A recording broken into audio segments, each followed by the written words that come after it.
Episode 176.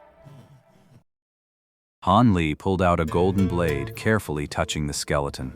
Seeing no reaction, he cautiously stepped closer and examined the token closely. The token was a brilliant blue, giving off a faint, hazy glow. From its archaic patterns and the ancient script engraved upon it, it was clearly an artifact from a bygone era, though the spiritual power it contained was not particularly high. Han Li considered for a moment, then extended his golden blade and gave a gentle flick. The token easily landed in his hand. This token wasn't made of metal at all.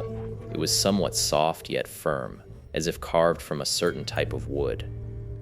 Han Li toyed with the token for a moment, then tried channeling some spiritual power into it, but a massive suction force immediately surged from the token, draining a huge amount of his spiritual energy out of his body. Startled, he quickly cut off the flow, and only then did the suction disappear.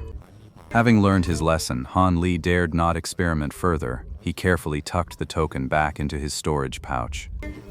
He then circled the unknown teleportation formation several times, growing intensely curious about where it might lead.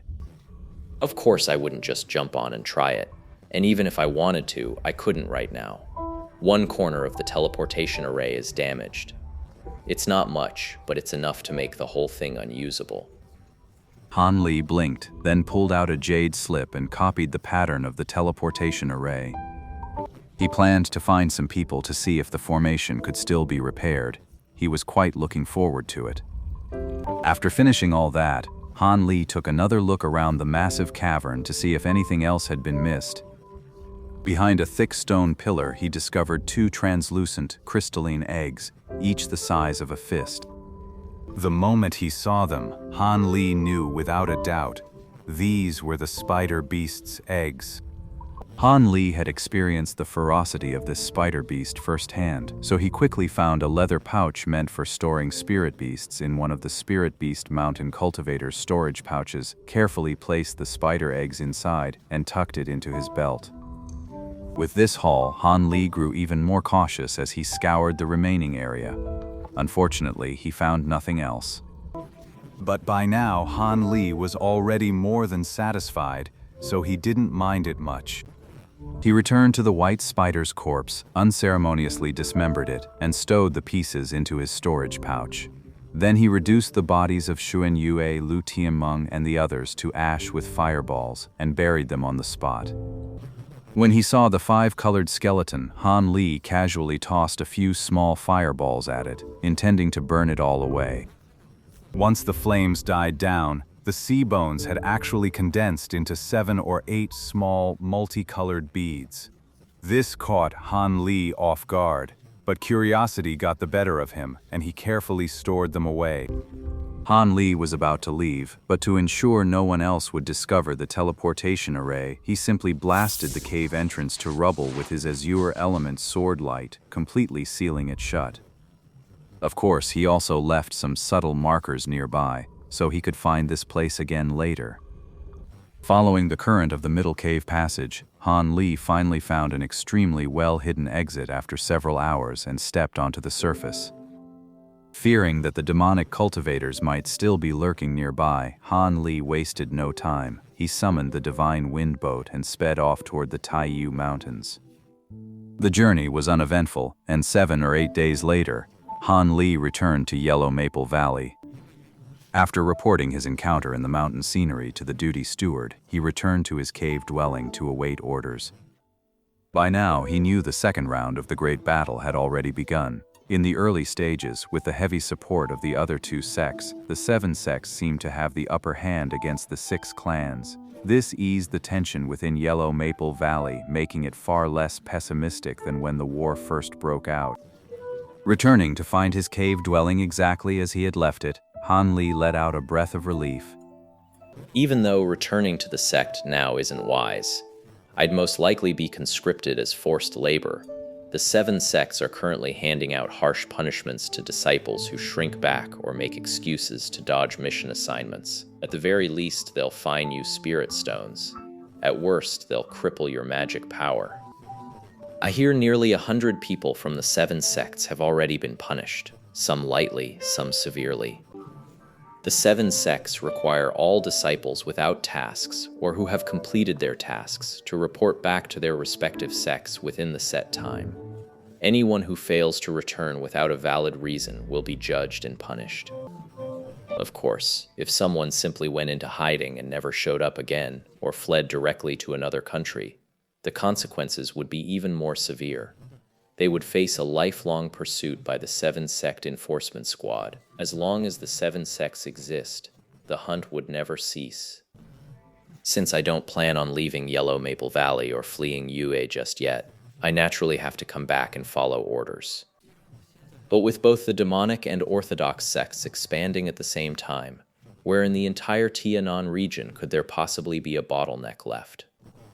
Every cultivation world will be dragged into the conflict eventually. It's only a matter of sooner or later. In that case, I might as well stay in U. After all, it's hard to leave one's homeland. The first thing Han Li did upon returning to his cave dwelling was to soak the pair of spider eggs in the Spirit Eye Spring, letting the spiritual qi slowly nurture them toward hatching. He then hurried into 2 days of secluded meditation and finally mastered the first layer of the Great Development Art. Whether by coincidence or not, the Azure Essence Sword Art, which had seen no progress for so long, also broke through to the 5th layer, pushing Han Li into the mid-foundation establishment stage. Han Li was overjoyed. Every extra bit of cultivation strength now meant a greater chance of surviving the chaos. What puzzled Han Li was that days after his return, the sect still hadn't assigned him any tasks. That made him uneasy. In my experience, the longer something drags on, the more trouble and danger it brings. But now that I'm locked in a struggle with the 6 paths, what's safe anymore? Even guarding a spirit stone mine nearly got me killed. At this point, any mission is just as pointless. As for my master Li Huaiyuan and Hong Fu, I don't need to explain Dong Xuaner's situation to them. As core formation cultivators, they already have their own missions and aren't in the sect anymore. With that thought, Han Li regained his composure and used the brief moment to start looking into just what this greater teleportation token really was. After 2 days of searching through the heavenly pavilion of Yellow Maple Valley, Han Li finally found a brief description of the Great Shift token in a book called The Cave Realm. According to the book, this gleaming blue token was a necessary magic tool for ancient cultivators performing long-distance teleportation. Only ancient cultivators in possession of a greater teleportation token could withstand the spatial pressure generated during long-distance teleportation without being crushed to death. As for short-distance teleportation, the spatial pressure was naturally negligible. Take the small teleportation array outside Yuelu Hall, for example. Han Li didn't feel the slightest difference. As for how the Great Teleportation Token ensured the user's safety, the texts were silent on the matter. Worse still, the method for crafting such tokens had long been lost to the chaos of the ancient cultivation world's upheavals. The Great Teleportation Tokens vanished one by one. Until today they were nothing but legends. No one had ever heard of anyone still holding one. Of course, that hardly matters to the cultivation world of today. Ancient teleportation arrays had become legends even before the greater teleportation tokens did. As for other places, who knows? But here in the Tian region, on the surface at least, not a single one remains. As for whether any still remain in some remote untrodden corner or within the secret grounds of a sect or clan, well, that's anyone's guess. The farthest teleportation array the current cultivation world could build spanned barely 100 lies, nothing compared to the ancient arrays that could cross millions of li in a single jump. But even so, each clan or sect could only afford 3 or 4 such arrays at most. Their exorbitant cost made every faction wince in pain. Once Han Li understood the purpose of the greater teleportation token, the first thought that crossed his mind was, could that underground teleportation array be an ancient one? This guess made Han Li's heart race. He felt the possibility was extremely high.